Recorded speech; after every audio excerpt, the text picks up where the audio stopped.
Hello everyone, welcome back to the channel एडुटी once again.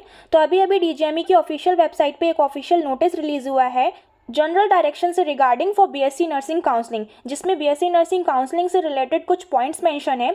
तो चलिए देखते हैं वो पॉइंट्स क्या हैं। तो इसके लिए सबसे पहले डीजीएमई की ऑफिशियल वेबसाइट पे जाना है एंड यहाँ पर नीचे आप स्क्रॉल डाउन करके देखोगे ये नोटिस अभी रिलीज हुआ है, general direction for BSc nursing counselling 2022। तो चलिए इसे डाउनलोड करके देखते हैं इसमें क्या क्या पॉइंट्स दिए गए हैं।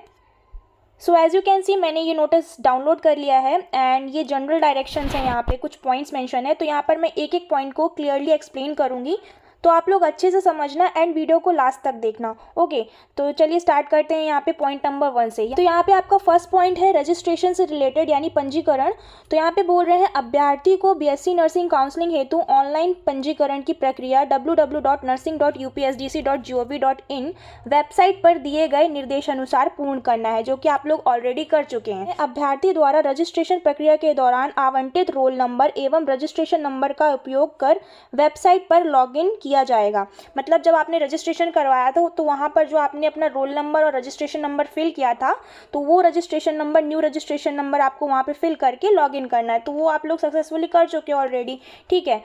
अभ्यर्थी द्वारा काउंसलिंग में सम्मिलित होने के लिए ऑनलाइन माध्यम से पंजीकरण शुल्क ₹500 नॉन रिफंडेबल तथा धरोहर धनराशि सिक्योरिटी मनी 5000 रुपीज़ जमा किया जाना आवश्यक होगा।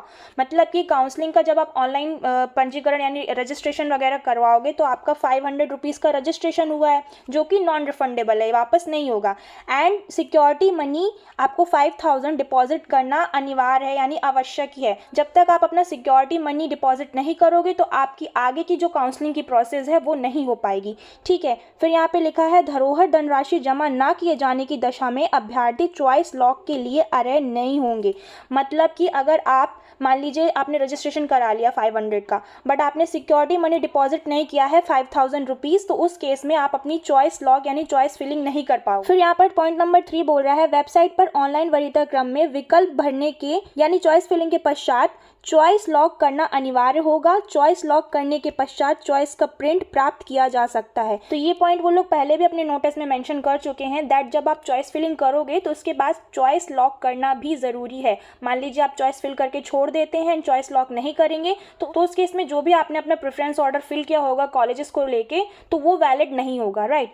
एंड उसके बाद जब आप अपनी चॉइस फिलिंग करके चॉइस लॉक कर लोगे तो उस चॉइस लॉक का प्रिंट भी आप लोग निकलवा सकते हैं। जैसे आपने रजिस्ट्रेशन करवाया था और रजिस्ट्रेशन की स्लिप आपको प्रूफ के तौर पे मिली थी, उसी तरह चॉइस लॉक का भी आप प्रूफ रख सकते हो, उसका प्रिंट निकलवा सकते हो, राइट। फिर यहाँ पे पॉइंट नंबर 4 बोल रहा है यदि अभ्यर्थी द्वारा प्रथम चक्र की काउंसलिंग पश्चात आवंटित संस्था में प्रवेश नहीं लिया जाता है तो जमा सिक्योरिटी मनी जब्त कर ली जाएगी।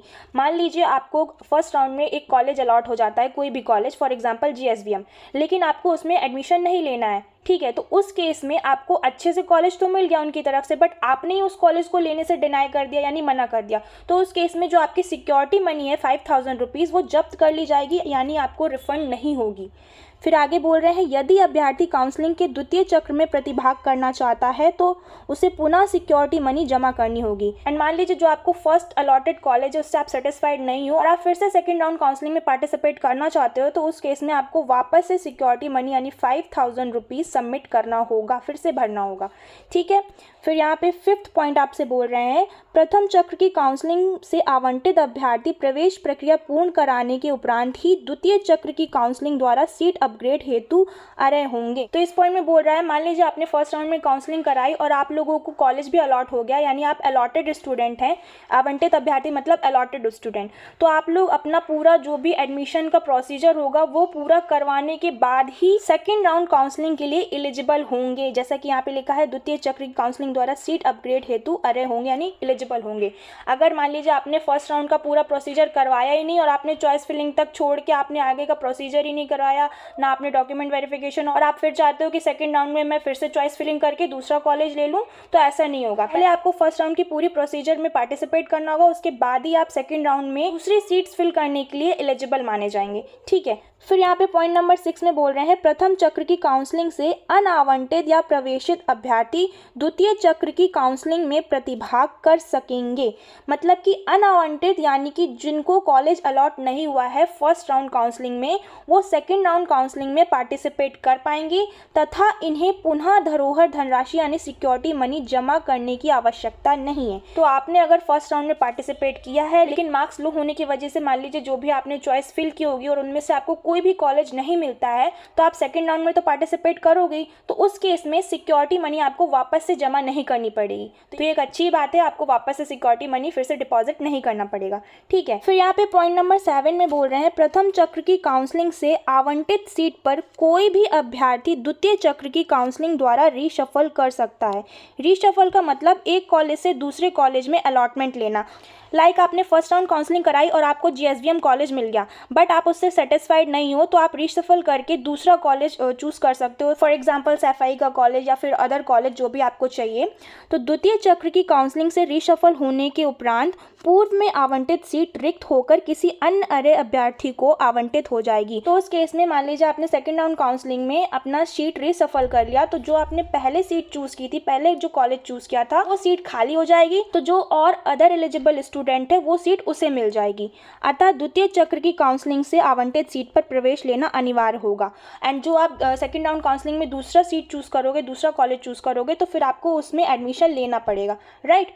फिर यहाँ पे पॉइंट नंबर 8 बोल रहा है आपसे रीशफल न होने की दशा में अभ्यर्थी द्वारा प्रथम काउंसलिंग से प्रवेश ली गई सीट यथावत बनी रहेगी। मान लीजिए आपने रीशफल नहीं किया, यानी कि आपने एक कॉलेज से दूसरे कॉलेज में अलॉटमेंट नहीं लेना है आपको, आपने जो फर्स्ट में भरा वही कॉलेज चाहिए, तो उस केस में जो आपने फर्स्ट कॉलेज या फर्स्ट सीट आपको मिली है वही आपकी यथावत बनी रहेगी, वैसे की वैसे बनी रहेगी, वो किसी और को नहीं मिलेगी, वो आपको ही मिलेगी। ठीक है। फिर यहाँ पे पॉइंट नंबर 9 बोल रहा है काउंसलिंग की प्रक्रिया समाप्त होने के पश्चात ही प्रवेशित अभ्यर्थी को धरोहर धनराशि यानी सिक्योरिटी मनी वापस की जाएगी।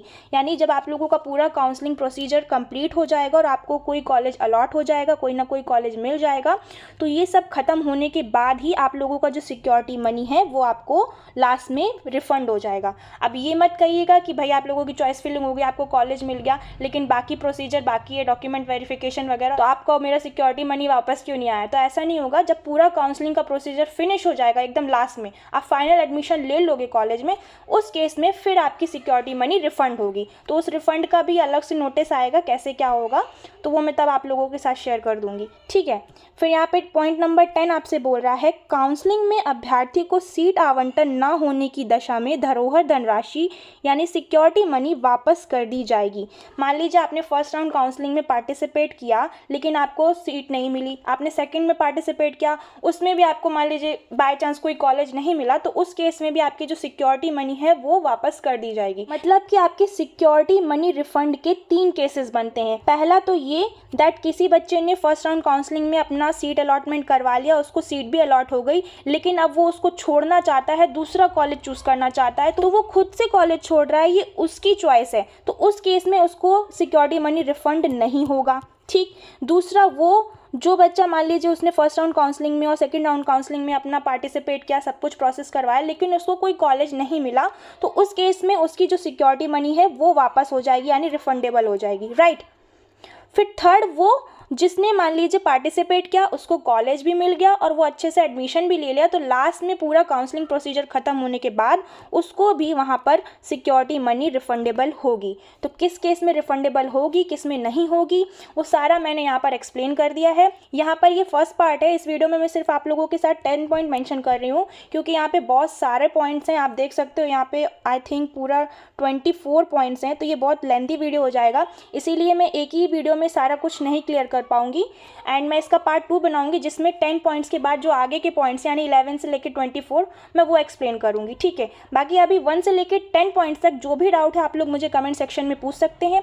एंड आई होप आप लोगों को ये वीडियो पसंद आई होगी। And if you like it then don't forget to like, subscribe and share. Also press the bell icon for more such update. Thanks for watching this video.